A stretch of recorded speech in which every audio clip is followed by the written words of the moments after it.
আমন্ত্রণ জানাই এটি নিউজের রোজ রাতে নিয়মিত আয়োজন নিউজ গ্যালারিতে। আপনারা দেখছেন দি একমি ল্যাবরেটরিজ লিমিটেডের সৌজন্যে আমরা এই অনুষ্ঠানে নানা বিষয় নিয়ে কথা বলতে আপনাদের সামনে রোজ হাজির হই। কথা বলি করোনা ভাইরাসের কারণে সৃষ্ট বৈশ্বিক মহামারী পরিস্থিতি, একই সঙ্গে সাম্প্রতিক এবং জনগুরুত্বপূর্ণ নানা বিষয় নিয়ে কথা বলেন সংশ্লিষ্ট ব্যক্তিবর্গ, যাদের বিশ্লেষণ আমরা শুনি। আমরা যথারীতি আজকে আলোচনা শুরু করছি একজন চিকিৎসককে দিয়ে।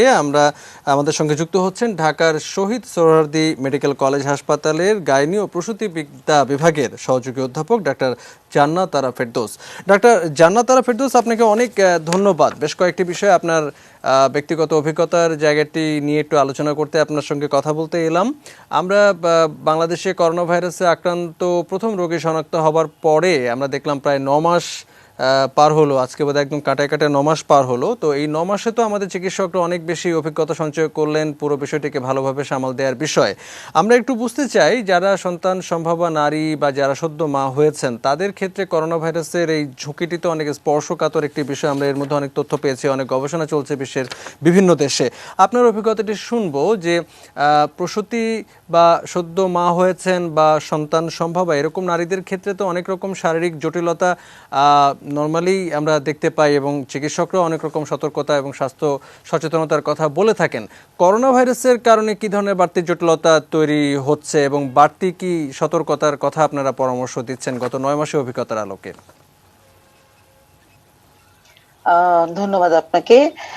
করোনা ভাইরাসের এই জন্য আমাদের গত 9 মাসে যে বাড়তি যে সমস্যা যেগুলো হচ্ছে, সেটা হচ্ছে যে আমি আগে একটু আলোচনা করেছিলাম যে আমাদের রোগীদেরকে আমরা আসলে ফেস টু ফেস যেটা ছিল ভিজিট, সেগুলো আমরা অনেকদিনই বন্ধ রেখেছিলাম। বন্ধ রেখে আমরা আসলে অনলাইনে চিকিৎসা দেওয়ার চেষ্টা করেছি এবং হয়তোবা তার পুরা প্রেগনেন্সি পিরিয়ডে যেটা ছিল, সে আমাদের কাছে 8টা ভিজিট আসার কথা, সেখানে হয়তো আমরা 3টা বা 4টা ভিজিট আমরা দিতে পেরেছি এর আগে।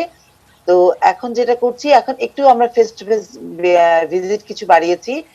তো তারপরও আমরা তাদের প্রতি, যারা গর্ভবতী মা বা সদ্য যাদের বাচ্চা হয়েছে, এদের প্রতি আমাদের এখনকার যে উপদেশ, সেটা হচ্ছে যে তারা ঘর থেকে একটু কম বের হবেন এবং তারা তাদের খুব বেশি প্রয়োজন হলে তারা বের হবেন না এবং যতটা পারা যায় কম, মানে তারা, আমরা বলি যে তারা তোমার ডাক্তারের কাছে শুধু যাও, অথবা বাইরে যদি তারা যায় তাহলে বাড়তি অবশ্যই যে প্রোটেকশনটা নেবার কথা, সেটা হচ্ছে যে তার মাস্ক ব্যবহার করবেন এবং প্রয়োজনে ঘরে আবার যখন ফিরে আসবেন।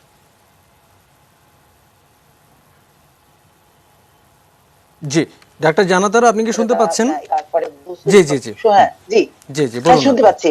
আপনি আমাকে শুনতে পাচ্ছেন? একদম মাঝখানে জি। একটু হারিয়ে গিয়েছিল, আরেকটা এখন আবার হচ্ছে যে, শুনছি। জি আচ্ছা, সেটা হচ্ছে যে প্রবলেম গুলো আমরা মেইনলি ফেস করছিলাম, সেটা হচ্ছে যে আমরা কিন্তু কিছু কিছু পাচ্ছিলাম, যেটা যে অ্যাবর্শনের একটু, মানে যদিও এখনো এটা নিয়ে অনেক রিসার্চ হচ্ছে, অনেক রকমের চলছে, যে পুরো পৃথিবীতেই যে আসলে করোনা ভাইরাস মা বা বাচ্চার কি মানে কতটুকু ক্ষতি হচ্ছে বা কোনো সমস্যা হচ্ছে কিনা।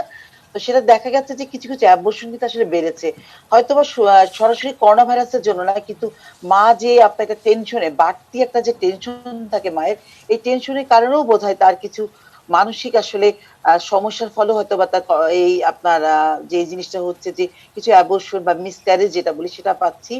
এবং কিছু কিছু ক্ষেত্রে দেখা যাচ্ছে যে আমাদের যে আইইউডি, মানে হচ্ছে অনেক সময় পেটের ভিতরে বাচ্চা মারা যায়, এরকম কিছু সমস্যার মানে সম্মুখীন কিন্তু আমরা আজকাল বেশি হচ্ছি। তবে এর সাথে আসলে ভাইরাসের ডিরেক্টলি কোনো কানেকশন আছে কিনা, এটা আসলে এখনো কোনো রিসার্চ করে কোনো মানে আপনার এখনো এটা কোনো কিছু বের করা যায়নি যে আসলে করোনা ভাইরাস ডিরেক্টলি কোনো সমস্যা করছে কি করছে না। আর জি বাড়তি সমস্যা গত 9 মাসে যে সমস্যাগুলো হচ্ছে, সেটা আপনি জানেন যে আমার হাসপাতাল একটা হচ্ছে ডেডিকেটেড না, তবে এখানে করোনা কোভিড রোগী এবং নন কোভিড 2 রকম রোগীরই কিন্তু আমরা চিকিৎসা দিচ্ছি। যার জন্য মাঝে মাঝে এমন প্রবলেম হয় যে আমরা পেশেন্টটাকে ঠিক কোভিড এর চিকিৎসা দিব, মানে যে কোনো মানুষেরই কিন্তু একটু ঠান্ডার সাথে একটু জ্বর আসতে পারে, তার সাথে একটু শ্বাসকষ্ট থাকতে পারে। তো এখন দেখা যায় কিছু রোগীর এরকম একটা সমস্যা নিয়ে আসে যে তার শ্বাসকষ্ট হচ্ছে, তার গায়ে হয়তো বা 101 বা 102 বা 100 টেম্পারেচার আছে, তখন কিন্তু সবাই খুব একটা প্রবলেম পড়ে যে এই রোগীটার চিকিৎসা তার কোথায় করবে, সে কি কোভিডে পাঠিয়ে দিব, না এই পেশেন্টের চিকিৎসা আমরা নন কোভিডে করব। এতে আসলে রোগীরাও কিন্তু বাড়তি একটা ঝামেলায় পড়ে যায়। তারপর আমার হাসপাতালটা যেহেতু আসলে কোভিড নন কোভিড দুইটাই আছে, সুতরাং আমরা হয়তোবা কিছু মানে কোভিডে যদি মনে হয় যে রোগীর জ্বর আছে তাহলে আমি তো কোভিডে পাঠিয়ে দিতে পারছি, কিন্তু যেসব হাসপাতালগুলো আপনার কোভিড পেশেন্ট নাই সেই ক্ষেত্রে কিন্তু পেশেন্টদের কিন্তু আসলে বাড়তি একটা সমস্যা আসলে সৃষ্টি হয়। তারপরও আমি ধন্যবাদ জানাবো আমাদের মাননীয় আহ, আহ, প্রধানমন্ত্রী এবং আমাদের মাননীয় মন্ত্রীকে যে ওনারা বেশ কিছু হাসপাতাল কিন্তু আপনি জানেন যে কোভিড রোগীর ব্যবস্থা করা হয়েছে। ঢাকা শহরের ভিতরে বেশ কয়েকটা হাসপাতাল আছে, যার জন্য প্রথম দিকে যে সমস্যাগুলি হচ্ছিল, রোগীরা অনেকে চিকিৎসা পাচ্ছিল না, সেই সমস্যা কিন্তু এখন অনেকটা কিন্তু আর হচ্ছে না। মানে রোগী যদি কোভিডে হয় অথবা যেটা আমরা বলি যে সাসপেক্টেড কোভিড, তার মানে রোগীর জ্বর আছে বা শ্বাসকষ্ট আছে বা কোনো সিমটম আছে, সেই রোগীগুলোর জন্য কিন্তু আপনার ব্যবস্থা আছে। সুতরাং আমার মনে হয় যে আমরা এখন অনেকটাই কিন্তু কাটিয়ে উঠেছি। এবং আরেকটা জিনিস হচ্ছে যে আহ গর্ভবতী মায়েদের জন্য আমাদের যেই উপদেশ সেটা হচ্ছে যে তার যদি খুব বেশি সিমটম না হয়, তার মানে তার যদি জ্বর থাকে অথবা আপনার একটু হালকা কাশি থাকে, তিনি কিন্তু টেলিমেডিসিনের মাধ্যমে ডাক্তারদের চিকিৎসা মানে পরামর্শ নিয়ে উনি ঘরে উনার অবস্থান করবেন। উনি যদি দেখা যায় শ্বাসকষ্ট হচ্ছে বা বেশি সিমটম হচ্ছে, সেই ক্ষেত্রে উনি হাসপাতালে আসবেন, তার আগে না। এটা আসলে তার নিজের প্রোটেকশনের জন্য একটু জি, আমরা আরেকটি বিষয়টা আপনার কাছে মানে জি বাড়তি আমরা আরেকটি বিষয়টা আপনার কাছে শুনবো যে আমরা শুনছি চারিদিকে আসলে করোনা ভাইরাস নিয়ে যত আলোচনা হচ্ছে তার চেয়ে অনেক বেশি আলোচনা হচ্ছে যে টিকা। আমরা জানি যে বেশ কয়েকটি উদ্যোগের কথা আমরা শুনছি যে টিকা তারা বেশ চূড়ান্ত করে ফেলেছে এবং পরীক্ষামূলকভাবে টিকা দেওয়ার প্রক্রিয়াও শুরু হয়েছে। অফিসিয়ালও কয়েকটি দেশে টিকা দেওয়ার কথা আমরা আসলে আন্তর্জাতিক গণমাধ্যমে শুনছি। তো বাংলাদেশেও খুব শীঘ্রই টিকা আসবে এমনটি আমরা প্রত্যাশায় আছি, এবং সেখানেও এক ধরনের প্রায়োরিটির একটা বিষয় রয়ে গেছে, বিশেষ করে যারা একটু বয়োজ্যেষ্ঠ বা যারা অনেক বেশি সাধারণের সংস্পর্শে আসেন, এরকম বাছাই করে তাদেরকে হয়তো অগ্রাধিকার ভিত্তিতে দেওয়া হবে। সন্তান সম্ভবা নারী, প্রসূতি নারী, তাদের ক্ষেত্রে কি তারা কি প্রায়োরিটি তালিকায় থাকবেন কিনা বা তাদের জন্য এটি কোনো ঝুঁকি তৈরি করবে কিনা, এ বিষয়ে কি কোনো কাজ গবেষণা এগুলো কি হয়েছে কিনা বা আপনাদের কি মনে হচ্ছে?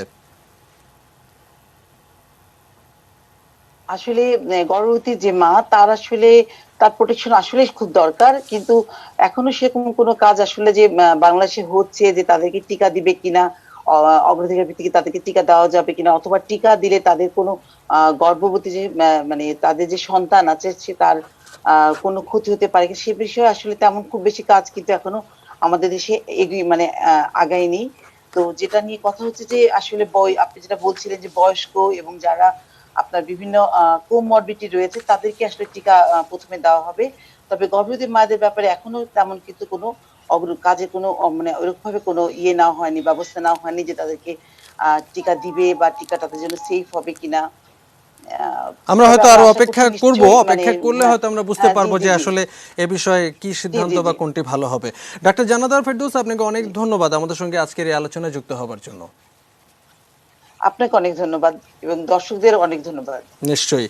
আমরা কথা বলছিলাম ঢাকার শহীদ সোহরাওয়ার্দী মেডিকেল কলেজ ও হাসপাতালের সহযোগী অধ্যাপক গাইনি ও প্রসূতি বিদ্যা বিভাগের ডাক্তার জানাতারা ফেরদৌসের সঙ্গে। আমরা আজকে করোনা ভাইরাসের এই প্রসঙ্গেই থাকবো, মহামারী পরিস্থিতিতেই থাকবো আমাদের আলোচনায়। অন্য দুজন অতিথি আমাদের সঙ্গে যুক্ত হবেন, আমরা টিকা নিয়ে আলোচনা করব। তবে সেই আলোচনা শুরু করবার আগে আমরা ছোট্ট বিরতি নিতে চাচ্ছি, সঙ্গে থাকবেন, কিছুক্ষণ পরেই ফিরবো।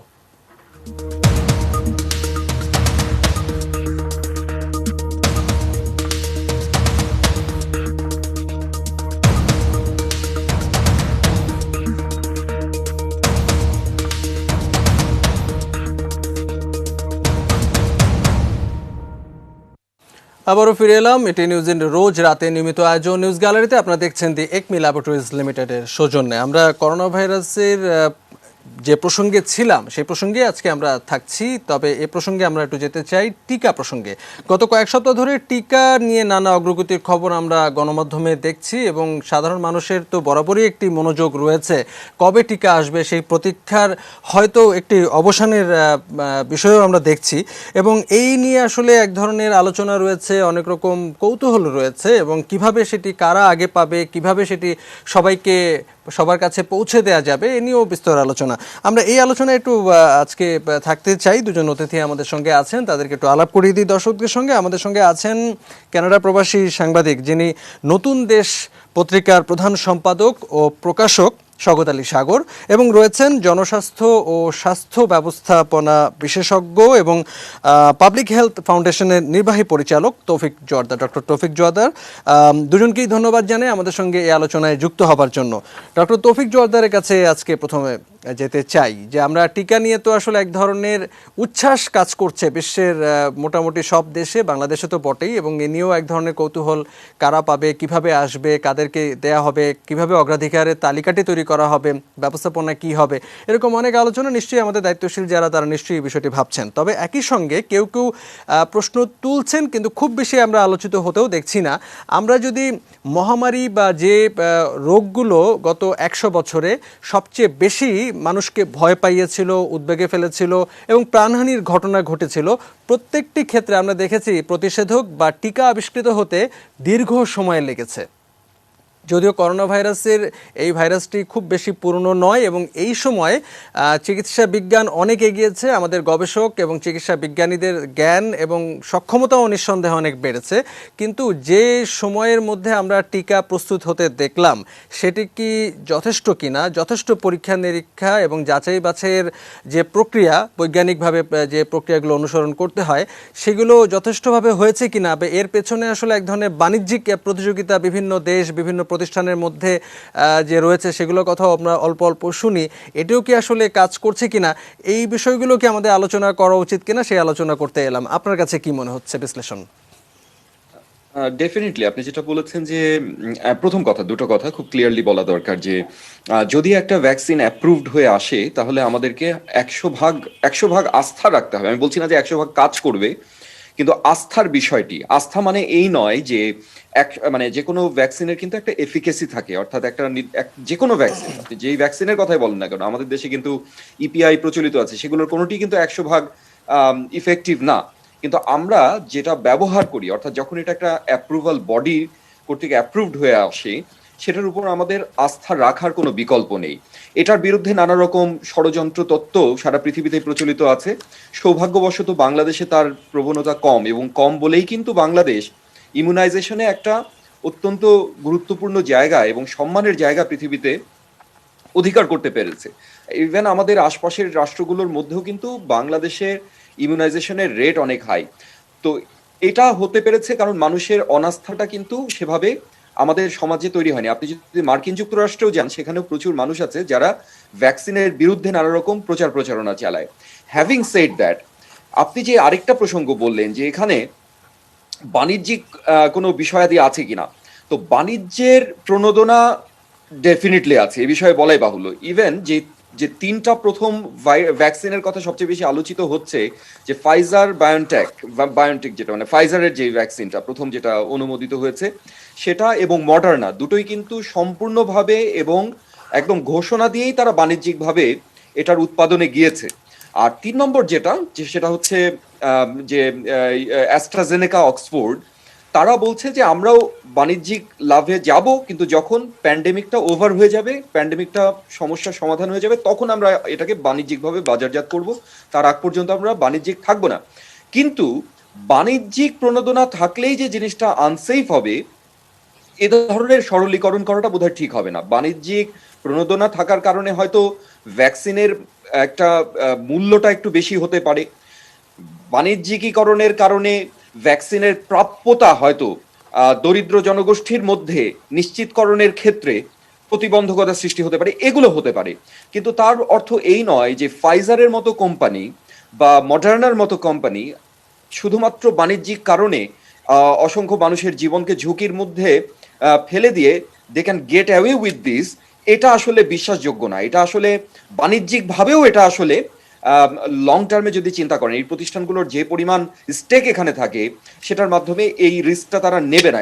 এটা নেওয়াটা এক ধরনের মানে উন্মাদনা, আসলে এটা এক ধরনের পাগলামির মতো একটা বিষয় হয়ে দাঁড়ায়। তো আমি যেটা বলতে চাচ্ছি সেটা হচ্ছে যে বাণিজ্যিক প্রণোদনা অবশ্যই আছে, এবং সেগুলোকে এই বাণিজ্যিকীকরণের যে ফাঁদগুলো, সেগুলোর থেকে উত্তরণ করে মানুষের কাছে যাদের প্রয়োজন বেশি তাদের কাছে পৌঁছে দেওয়ার জন্য মুভমেন্টও হচ্ছে। আপনার হয়তো কোভ্যাক্সের নাম শুনেছেন, ডব্লিউএইচও যেই যেই একটা কোভ্যাক্স ফ্যাসিলিটি চালু করেছে, সেটাও আছে। আবার এদিকে বাণিজ্যিকভাবে দ্রুত উৎপাদন করার প্রেশারটাও আছে। কিন্তু এ দুটোর মাঝে যদি আপনি বলেন যে এই ভ্যাকসিনগুলো এত অল্প সময় তৈরি হলো কিভাবে, সেটা একটা ভিন্ন আলোচনা যদি প্রশ্ন করেন সেই বিষয়ে আমি বলতে পারি, কিন্তু এটা সেফ কিনা সে বিষয়ে আমি বলবো যে যদি এটা কোনো রেগুলেটরি বডি যেমন এফডিএ বা ইউরোপের যে রেগুলেটরি বডি বা ইউকের যে রেগুলেটরি বডি আছে সেগুলো দ্বারা যদি এটা অ্যাপ্রুভড হয়ে থাকে তাহলে আমি বলবো যে এটা নিরাপদ, আপনার এটা ব্যবহার করতে পারেন, এ বিষয়ে কোনো দ্বিধা রাখার কোনো কারণ এই নেই। বিশ্লেষণটি নিশ্চয়ই আমাদের মধ্যে এক ধরনের ভরসা এবং এক ধরনের আশ্বস্ত করার একটা অনুভূতির একটা জন্ম দেয়। আরেকটি বিষয় একটু আমরা শুনবো যে আমরা এর আগে বিভিন্ন টিকা প্রতিষেধকগুলো যে ধাপে ধাপে উন্নয়ন করা হয়েছে, সেখানে আমরা দেখি যে শর্ট টাইম পার্শ্ব প্রতিক্রিয়া এবং দীর্ঘমেয়াদী পার্শ্ব প্রতিক্রিয়া দুটি আসলে দেখার বা বিশ্লেষণ করার সুযোগ পেয়েছিলেন গবেষকরা। কিন্তু করোনা ভাইরাসের ক্ষেত্রে যে টিকা নিয়ে আমরা আলাপ করছি সেখানে হয়তো শর্ট টার্ম কোনো পার্শ্ব প্রতিক্রিয়া বা কোনো শারীরিক জটিলতা এগুলো হয়তো নিশ্চয়ই বিবেচনায় নেওয়া হয়েছে এবং সেগুলো যাতে এড়ানো যায় সে বিষয়ে নিশ্চয়ই গবেষকরা ভাবছেন। কিন্তু দীর্ঘমেয়াদে কোনো পার্শ্ব প্রতিক্রিয়া কিংবা স্বাস্থ্য জটিলতা হবে কিনা সেটা তো আসলে সেই সুযোগটি আসলে ছিল না। এই বিষয়গুলোকে নিশ্চয়ই অ্যাড্রেস করা বা ব্যবস্থাপনা নিশ্চয়ই একটি প্রস্তুতি নেওয়া হচ্ছে যারা এর পেছনে আছেন টিকাটি উন্নয়নের ক্ষেত্রে। এই বিষয়ে একটু আমরা শুনতে চাই যে এই বিষয়ে কি ধরনের প্রস্তুতি নেওয়া হয়, কি ধরনের ব্যবস্থাপনা থাকে। নিশ্চয়ই। এখন আপনি এটা খুবই যথার্থ একটা কথা বলেছেন। তো আপনাকে মাথায় রাখতে হবে যে একটা প্যান্ডেমিক সিচুয়েশনে কিছু ট্রেড অফ আপনাকে মেনে নিতে হবে, ঠিক আছে? কিন্তু সেক্ষেত্রে আপনাকে অবশ্যই এটা মাথায় রাখতে হবে যে ট্রেড অফটা যেন প্রাণ সংহারী কোনো ট্রেড অফ না হয়, মানুষের জীবনের বিনিময়ে যেন কোনো ট্রেড অফ করতে না হয়। অর্থাৎ আমাকে কিছু পেতে হলে কিছু ছাড়তে হবে, এটা তো আমরা সবসময় জানি। তো একটা টিকা যদি যেটা মানে সবচাইতে কম সময় যে টিকাটা বোধহয় মামসের টিকাটা সবার আগে পাওয়া গিয়েছিল সেটা 4 বছর লেগেছিল, মানে লোয়েস্ট, আর গড়ে লাগে 10 বছর। কিন্তু কোনো কোনো টিকা তৈরি হতে 30, 35, 36, 37 বছর লেগেছে, কোনো কোনো টিকা কোনোদিন তৈরিও করা যায়নি। টিকা তৈরি করা যায়নি বলে অবশ্যই এটা মনে করার কোনো কারণ নেই যে এটা টেকনোলজিক্যাল নো হাউ এর অভাবে করা যায়নি। অনেক সময় অনেক টিকা কিন্তু আমরা তৈরি করি না কারণ এটা ইকোনমিক্যালি ভায়াবল না বলেও অনেক সময় কিন্তু টিকা তৈরি করা হয় না। কিন্তু মোদ্দা কথা হচ্ছে টিকা তৈরি করতে সর্বনিম্ন যে সময়টি এর আগে লেগেছিল সেটি হচ্ছে 4 বছর। তো এখন কিভাবে 1 বছরের মধ্যে সেটা তৈরি করা সম্ভব হলো এবং সেটার প্রতিক্রিয়া কি হতে পারে, তো কিভাবে করা হলো সেটা টেকনিক্যাল আলোচনা, এটাও আলোচনা করা যাবে, বাট আমি এটা আপাতত পার্ক করে রাখছি। আপনার মূল প্রশ্নে যাচ্ছি যে ট্রেড অফ এর বিষয়টি, অর্থাৎ আমরা যেহেতু অল্প সময়ে টিকাটা পাচ্ছি সেক্ষেত্রে আমরা কি ট্রেড অফ করছি। ট্রেড অফটা হচ্ছে যে আপনি যেটা বললেন যে আমরা অল্প সময়ে যে পার্শ্ব প্রতিক্রিয়াগুলো হয়, যেহেতু টেস্টগুলো হচ্ছে গত 6-7 মাসের বেশি কিন্তু কোনো র্যান্ডমাইজ কন্ট্রোল ট্রায়াল বা কোনো ট্রায়াল কিন্তু হয়নি। তো এই সময়ের মধ্যে যে প্রতিক্রিয়াগুলো হতে পারে শরীরের সেগুলো আমরা দেখেছি। সেগুলো অ্যাস্ট্রাজেনেকার ভ্যাকসিন কিন্তু কিছুদিন বন্ধও ছিল, যে অক্সফোর্ডের ট্রায়ালটা এ জাতীয় কিছু প্রতিক্রিয়ার কারণে। কিন্তু লং টার্মে যদি কোনো প্রতিক্রিয়া সৃষ্টি হয় সেটা আমাদের পক্ষে এখনই বলা সম্ভব নয়। তবে এগুলো নিয়ে গবেষণা হচ্ছে, আলোচনা হচ্ছে। আমি সেদিন ফাইজারের যিনি সিইও তার আলোচনা বিবিসিতে শুনছিলাম, তিনিও কিন্তু বলেনি, যে তিনি স্পষ্ট বলেছেন যে আমরা জানি না আসলে এটা কি হতে পারে। So they are very clear about it, very transparent about it. তো এই ট্রান্সপারেন্সিটা আসলে খুব ইম্পর্টেন্ট। এই ট্রান্সপারেন্সিটা আমাদেরকে এক ধরনের রাস্তা তৈরি করে।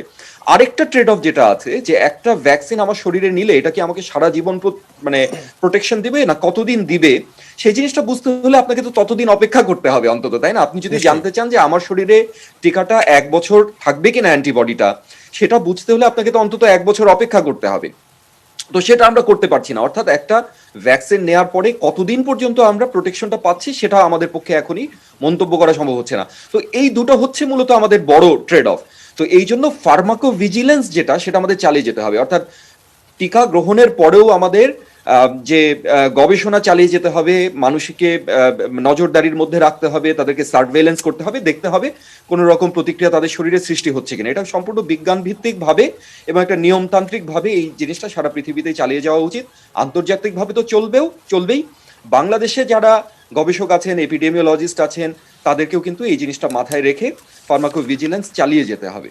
নিশ্চয়ই আরো অনেক কিছু আপনার কাছে শুনবার রয়েছে, বিশেষ করে টিকা এত অল্প সময় কিভাবে হলো, এটি আপনি যেহেতু পার করে রেখেছেন সেটা আমরা একটু যদি সময় পাই আপনার কাছে একটু শুনতে চাই। আমাদের দর্শকরাও নিশ্চয়ই এটি এই বিষয়ে আগ্রহী হবেন।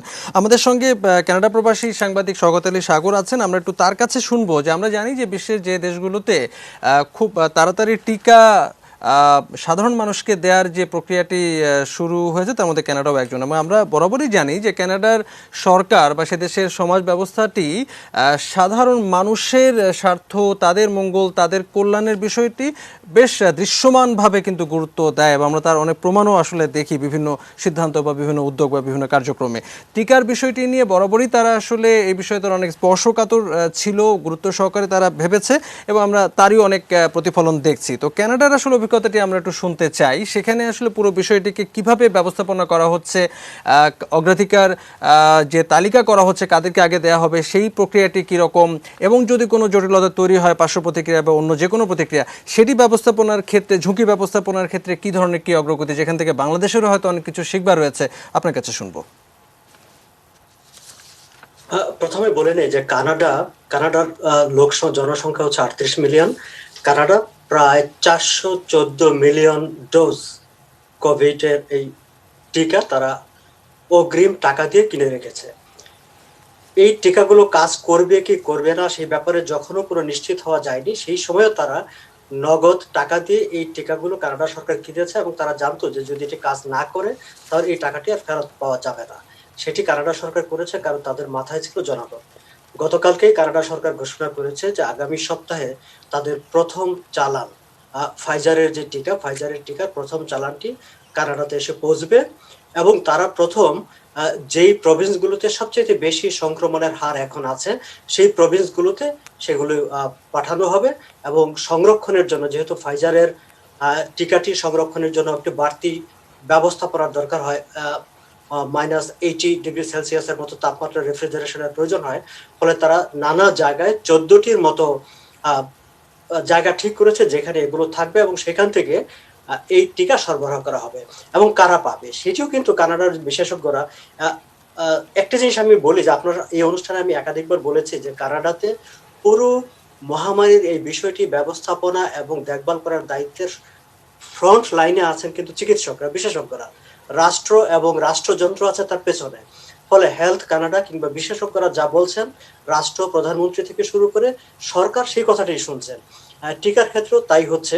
হেলথ কানাডা এখনো তারা 4টি ভ্যাকসিন নিয়ে, আমাদের টিকা কিন্তু চলে আসবে, কিন্তু এখনো কিন্তু সেটি অ্যাপ্রুভাল হয়নি।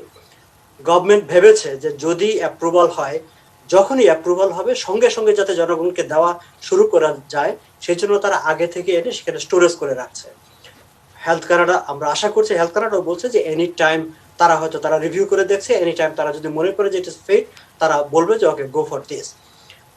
যেই বিষয়টি হচ্ছে কারা আগে পাবে, সেই আগে পাওয়ার বিষয়টি সেটিও কিন্তু আমাদের বিশেষজ্ঞরাই বলেছেন যে প্রথম দেওয়া হবে আমাদের যে লং টার্ম কেয়ার গুলো আছে, লং টার্ম কেয়ার গুলোতে মূলত সিনিয়র সিটিজেনরা থাকে, যাদের লাইফ একদম এক্সপেক্টেন্সি খুব কম অবস্থায় আছে।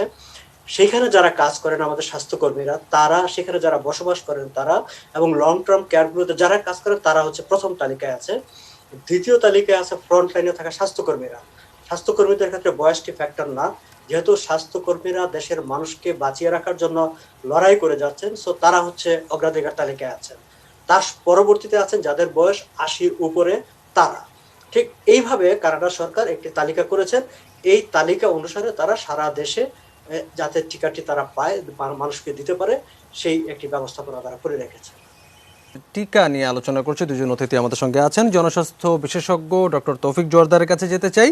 তৌফিক জোয়ারদার, আপনি তখন আসলে বেশ কিছু বিষয় আমাদেরকে বললেন, এবং আমরা শওকত আলী সাগরের কাছে শুনছিলাম যে কানাডার পরিস্থিতিটি কীরকম, এবং সেখানে আসলে কীরকম ভাবনা থেকে কাজ করা হচ্ছে। বাংলাদেশের বাস্তবতা নিশ্চয়ই ভিন্ন, এবং সেই বাস্তবতা আমরা একটু বুঝতে চাই যে আমরা জানি যে 3 লাখ ডোজ হয়তো যখন আসবে তখন প্রথম দফায় 3 লাখ ডোজ বাংলাদেশে আসবে, এবং সেখানেও যারা সাধারণ মানুষের সংস্পর্শে বেশি আসেন, বয়স্ক, এরকম নিশ্চয়ই অনেক অগ্রাধিকার একটি তালিকা তৈরি করা হবে, এবং সেটি ব্যবস্থাপনার ক্ষেত্রে বা ঝুঁকি ব্যবস্থাপনার ক্ষেত্রেও নিশ্চয়ই একটি কর্মপরিকল্পনা, স্ট্র্যাটেজি নিশ্চয়ই ভেবে রাখা দরকার। আমাদের দায়িত্বশীল যারা তারা নিশ্চয়ই তেমনটি করছেন। আপনার কাছে কি মনে হচ্ছে, কি যোগ করা দরকার? প্রায়োরিটাইজেশন হচ্ছে সবচেয়ে ইম্পর্টেন্ট বর্তমান ক্ষেত্রে, কারণ সবাইকে ভ্যাকসিন দেওয়া সম্ভব না। সবার আগে যে জিনিসটা মনে রাখতে হবে সেটা হচ্ছে বাংলাদেশে যে হিস্টোরিক্যালি যে ভ্যাকসিনেশনটা করা হয়ে এসেছে যুগ যুগ ধরে, সেটা কিন্তু চাইল্ড ইমিউনাইজেশন। এখন আমরা যদি চাইল্ড ইমিউনাইজেশনের এক্সপেরিয়েন্সের ভিত্তিতে মনে করি যে অ্যাডাল্ট ইমিউনাইজেশনও একইভাবেই উতরে যাওয়া যাবে, সেটা কিন্তু একটা ভুল হবে। কারণ দুটোর পদ্ধতি আলাদা, যে ধরনের হিউম্যান রিসোর্স দরকার সেটা আলাদা, যারা টিকা নিতে আসবেন তাদের এক্সপেকটেশন আলাদা। আপনি একটা বাচ্চাকে তার মা কোলে করে নিয়ে আসছে, তাকে ভ্যাকসিন দিয়ে আপনি সাথে সাথে বিদায় করে দিচ্ছেন, কিন্তু একজন অ্যাডাল্ট পার্সন যখন ভ্যাকসিন নিতে আসে তার কিন্তু আরো অনেক চাহিদা থাকতে পারে, প্রশ্ন থাকতে পারে, নানা রকম কথাবার্তা, অসহিষ্ণুতা, তারপরে তার পছন্দ না হওয়ার ব্যাপার, অনেক কিছু থাকতে পারে। কিন্তু একজন অ্যাডাল্ট পার্সনের এক্সপেকটেশন গুলো অনেক বেশি বেশি হয়। তো এই কারণে পৃথিবীর অনেক দেশে আপনার অ্যাডাল্ট ভ্যাকসিন, যেমন ইনফ্লুয়েঞ্জার যে ভ্যাকসিন আছে সেই ভ্যাকসিনগুলো দিয়ে পাইলট টেস্টিং করা হচ্ছে। তো বাংলাদেশেও যদি এই জাতীয় 10,000 20,000 মানুষের মধ্যে তারা পাইলট টেস্টিং করে দেখছেন যে কোথায় কোথায় আমার সাপ্লাই চেইনে প্রবলেমগুলো হয়, কোথায় কোথায় আমার ভ্যাকসিনটা দেওয়ার ক্ষেত্রে আমার প্রবলেম হয়, কোন জায়গাতে আমার এক্সপেকটেশনগুলো ব্রিচ হয়, এই বিষয়গুলো একটা তারা কিন্তু পাইলট টেস্ট করে দেখছেন। তো বাংলাদেশেও আমরা যদি মনে করি যে না, আমরা তো বহুদিন ধরে ভ্যাকসিনেশন করে আসছি, আমাদের কোনো সমস্যা হবে না, এটা কিন্তু তখন অ্যাকচুয়ালি ভ্যাকসিন ডেলিভারি করার সময় প্রবলেম হতে পারে।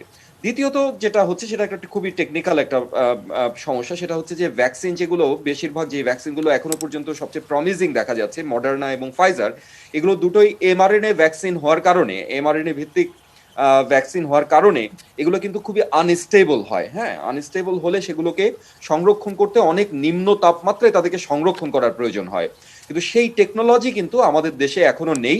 এবং সেই টেকনোলজি হ্যান্ডেল করা, সেই টেকনোলজিতে যারা ভ্যাকসিনটা কোল্ড চেইন মেনটেন করবেন তাদেরকে ট্রেন আপ করা, এই বিষয়গুলো খুবই জটিল এবং খুবই মানে কঠিন একটা কাজ আর কি। তো সেই কাজগুলো করা একই সাথে মানে জনবলের ট্রেনিং এবং সেই সাথে লজিস্টিক ম্যানেজমেন্ট দুটোই কিন্তু খুবই ডিফিকাল্ট, একটা কঠিন একটা কাজ। তো এগুলোতে একটা চ্যালেঞ্জ দেখা দিবে। আর একটা চ্যালেঞ্জ আমি যেটা মনে করি যে স্বাস্থ্য ব্যবস্থায় এক ধরনের চ্যালেঞ্জ, সেটাকে আমরা বলি হচ্ছে ক্রাউডিং আউট। অর্থাৎ ক্রাউডিং আউট মানে মনে করেন একটা উপজেলা স্বাস্থ্য কেন্দ্র থেকে সিদ্ধান্ত নেওয়া হলো যে এখান থেকে করোনার ভ্যাকসিন দেওয়া হবে, গ্রামগঞ্জ থেকে ছুটে দেখা যাবে যে হাজার হাজার মানুষ এসছে সেই ভ্যাকসিন নেওয়ার জন্য, কিন্তু সেই উপজেলা স্বাস্থ্য কেন্দ্রে হয়তো ভ্যাকসিন দেওয়ার মতো মানুষ আছে হচ্ছে 2 জন। তো তখন দেখা যাচ্ছে যে নার্স ডাক্তার সবাইকে মিলে তখন ভ্যাকসিনের কাজে লাগানো হলো। তখন কি হলো, যেই মানুষগুলো অন্যান্য রোগের চিকিৎসা নেওয়ার জন্য হাসপাতালে ভর্তি ছিলেন বা এসেছেন, তাদের মধ্যে দেখা যাবে যে কোভিডে যে পরিমাণ মানুষ মারা যাচ্ছে, অবহেলার কারণে তার থেকে বেশি মানুষ মারা গেল।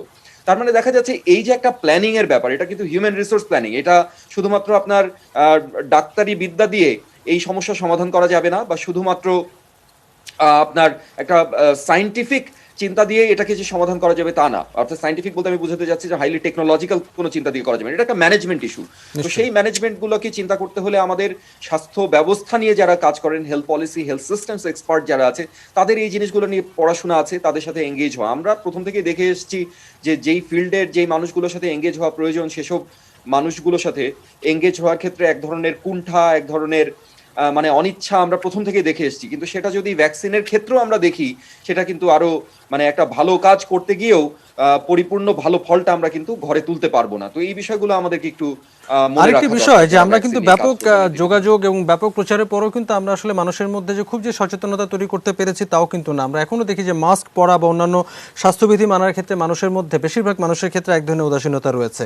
তো আমরা জানি যে টিকা নিয়ে আসলে সাধারণ মানুষের মধ্যে কৌতূহল, উদ্দীপনাটা বেশি থাকা স্বাভাবিক এবং সবাই নিশ্চয়ই আগেই পেতে চাইবে, এবং এই বিষয়টিকে কেন্দ্র করে আপনি যেরকমটি বলছিলেন যে এক ধরনের বিশৃঙ্খলা তৈরি হতে পারে। ফলে টিকা হাতে আসবার আগেও তাদেরকে আসলে এই বিষয়ে শিক্ষিত করে তোলা, এই বিষয়ে যথাযথভাবে কমিউনিকেট করা, এটাও বোধহয় শুরু করা দরকার এখন থেকেই সম্ভবত। এই বিষয়ে আপনি কি যোগ করতে চাইবেন ছোট করে? হ্যাঁ, না ডেফিনেটলি না, আপনি যেটা বলেছেন আপনি যথার্থই বলেছেন যে আমাদের মানে একটা কমিউনিকেশনের গ্যাপ আমাদের সবসময় রয়ে গিয়েছে। তো এইটা একটা কমপ্লিট প্যাকেজের মধ্যে থাকতে হবে। তবে আমার ব্যক্তিগতভাবে মনে হয় মাস্ক পরার ক্ষেত্রে মানুষের মধ্যে যতটাই অনীহা দেখা দিয়েছে, ভ্যাকসিন নেওয়ার ক্ষেত্রে ঠিক তার অপোজিটটা আমরা দেখতে পারার কথা। মানুষজন দেখা যাবে যে দল বেঁধে সেটা নিয়ে আসছে আর কি, মানে নিতে আসছে ভ্যাকসিনটা। তো সেক্ষেত্রে অবশ্যই তাদেরকে একটা মানে মানুষের সামনে ট্রান্সপারেন্সির কোনো বিকল্প নেই। আপনার মানুষের সামনে সে আশ্বস্ততা মানুষকে দিতে হবে যে ঠিক আছে, তোমার কাছে আমরা যাচ্ছি, এতদিন পরে তুমি পাবে। এই নিশ্চয়তাটা যদি মানুষের কাছে দেওয়া যায়, তাহলে মানুষ হয়তো মানে বিশৃঙ্খল ভাবে ভিড় করে একবারে নিতে আসবে, এই বিশৃঙ্খলাগুলো হয়তো এড়ানো যাবে। অর্থাৎ একটা ভালো পরিকল্পনা করে এবং সেই পরিকল্পনাটা মানুষের সাথে শেয়ার করে তারপরে যদি আগানো যায় তাহলে আমার মনে হয় ভালো হয় আর কি। ভালো একটি পয়েন্ট বললেন। আমরা সময় পেলে আবারও ফিরবো আপনার কাছে। আমরা শওকত আলী সাগরের কাছে যেতে চাই। কি প্রশ্ন করব সেটি আসলে আগেই আমরা আলাপ করেছিলাম। আমরা আবার একটু নতুন যারা যুক্ত হলেন দর্শক তাদের উদ্দেশ্যে একটু মনে করিয়ে দিই যে শওকত আলী সাগরের কাছে আমরা যে প্রশ্নটি রাখছিলাম যে ভেতরে প্রকাশ্য না হলো, প্রকাশ্য আমরা দেখেছিলাম যে মার্কিন যুক্তরাষ্ট্রের প্রেসিডেন্ট ডোনাল্ড ট্রাম্প তিনি যেরকম তার নাগরিকদের জন্য একাই তিনি টিকা পেতে চেয়েছিলেন, যেহেতু সেটি সফল হয়নি। তো এরকম আসলে প্রকাশ্যে বা গোপনে যে আরও অনেক শক্তিশালী দেশ সবার আগে সব টিকা পেয়ে যেতে চাইবে না বা টিকা মজুত করতে চাইবে না, বা এক্ষেত্রে আসলে এক ধরনের প্রভাব বা আধিপত্য বিস্তারের ব্যাপারটি যে ঘটবে না, প্রকাশ্যে না হোক অপ্রকাশ্যে, এরকম একটি উদ্বেগ উৎকণ্ঠা আসলে হয়তো কাজ করছে কিনা, বা এই বিষয়ে আসলে এক ধরনের শক্তির টানাপোড়েনের ভারসাম্য বা বাণিজ্যিকীকরণের আসলে টানাপোড়েনের ভারসাম্য, এই বিষয়গুলো নিয়ে কি কোনো আপনার পর্যবেক্ষণ বিশ্লেষণ আছে কিনা? টানাপোড়েন বলবো না, বিষয়টি স্পষ্ট, গোপনও কিছু নয়। ভ্যাকসিনের আলোচনার সঙ্গে সঙ্গে পাশাপাশি একটি শব্দ আলোচিত হচ্ছে। আপনি বাণিজ্যের কথা বলছেন, বাণিজ্যের চাইতেও কিন্তু খুব প্রবলভাবে যে শব্দটি উচ্চারিত হচ্ছে সেটি হচ্ছে ভ্যাকসিন ন্যাশনালিজম। এখন ভ্যাকসিন ন্যাশনালিজম এই শব্দটি কিন্তু উচ্চারিত হচ্ছে।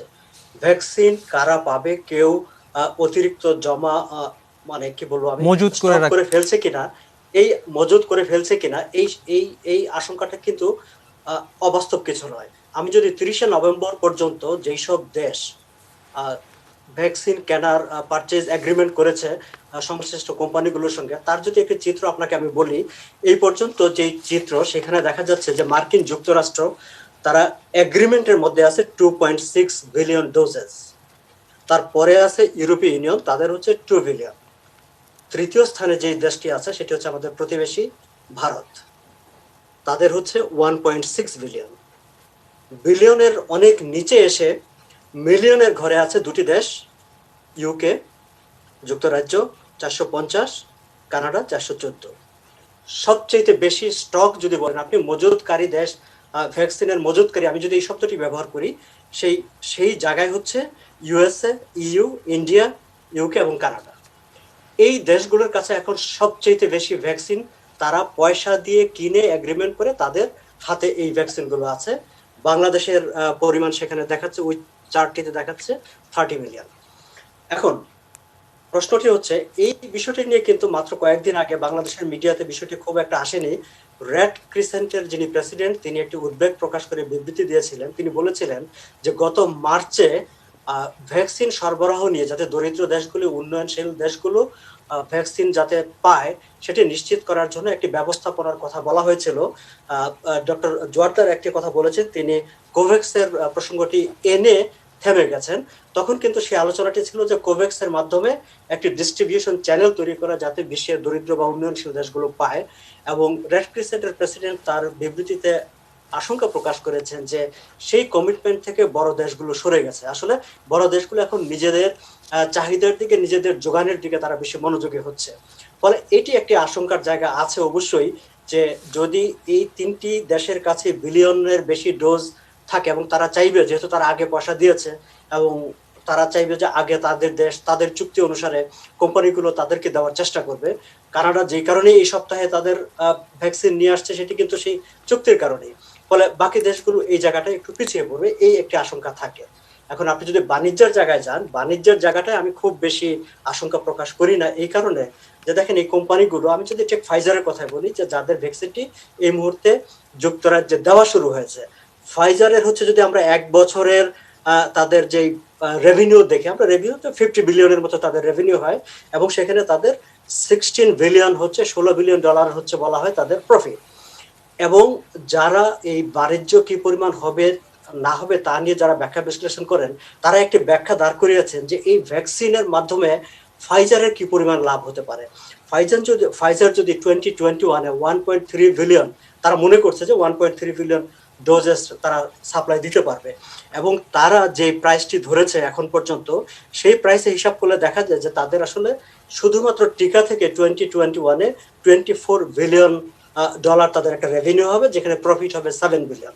অর্থাৎ তারা সারা বছর টোটাল তাদের যে প্রফিটটা হয় তার 50% তারা শুধুমাত্র এই ভ্যাকসিন থেকে তারা নিয়ে আসবে, এরকম একটি প্রজেকশন কিন্তু এখন মার্কেটে আছে।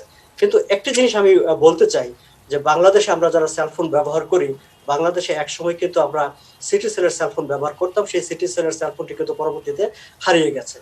ভ্যাকসিনের ক্ষেত্রে এরকম একটি আলোচনাও কিন্তু ব্যবসায়ী মহলে হচ্ছে, যে আমরা দেখতে পাচ্ছি যে আরো কয়েকটি ভ্যাকসিন এখন পাইপলাইনে আছে। ফাইজারের ভ্যাকসিনটির ক্ষেত্রে -60, 70, 80 ডিগ্রি সেলসিয়াস একটি রেফ্রিজারেশনের ব্যাপার থাকে, অন্যরা বলছে তাদের একটি নর্মাল টেম্পারেচারে রাখা যাবে। ফলে যেটি যত সহজ হবে, যেটির প্রাইস যত কম হবে, সেই মার্কেট কম্পিটিশনের ক্ষেত্রে এসে পরবর্তীতে দেখা যাবে যে মার্কেটটি একটি ভিন্ন একটি শেপ নেবে। আরো একটি বিষয় আছে যে আমরা বলি এখন পর্যন্ত বলা হচ্ছে যে 2টি ডোজ দিতে হবে, আমাদের বিশেষজ্ঞরা তাই বলছেন। কোন কোন কোম্পানি বলছে যে তাদের 1টি ডোজ দিলে হবে। তাহলে বাস্তবতা কি? যদি কারোটি 1টি ডোজ দিলে হয়, কারো যদি আরো বেশি রাখার ফ্যাসিলিটি যদি কম লাগে, সেই ক্ষেত্রে সেই ডোজগুলি কিন্তু, সেই ভ্যাকসিনগুলো কিন্তু মার্কেটে সামনে চলে আসবে।